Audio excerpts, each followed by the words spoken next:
ارشاد مرغان دی حاجی د په قصه کې یتیمان لږې مړ کېږي خیرمان دی به یې کړي تیاري دی حاجي بیا حشر روان دی مننه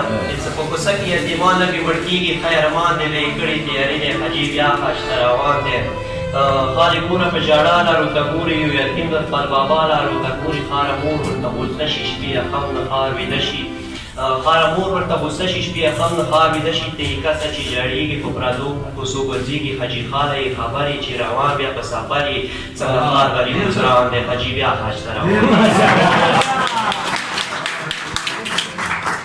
حاجي بیا حج ته روان دی که بلا حجونه وکړي حج زرخا حجونه وکړي حاجي دومره سوچ پکار دی چې ستا خاک کې پروت بیمار دی دو پیسو پسې خیران دی جوړېدلو په ارمان دی کله تا ته زرې وکړي کله ما ته زرې وکړي حاجي مه کوه حاجي هسې تاوان دی حاجي بیا حج ته روان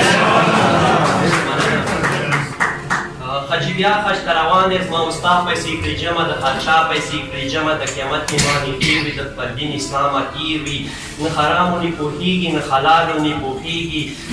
نه حرامو نه پوهېږي نه حلالو نه پوهېږي بیا په غاړه نه احرام کې د لبیک لبیک کلام کې په دولت استفان دی حاجي بیا حج ته روان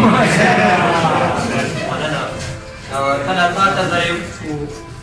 تیره جمع دولتونه هغه خپل پردي خاکونه نه د خدای رسول ویرېږي نه په ښار غري پوهېږي حاجي لاړ شي بیا کعبې ته د ګناه پاره توبې ته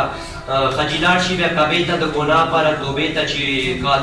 چې وفه شي نو بدل شي چې کال تېر شي نو بدل شي دا د رب لوی امتحان دی حاجي بیا حج ته روان مننه کمی پلیچه به دنیا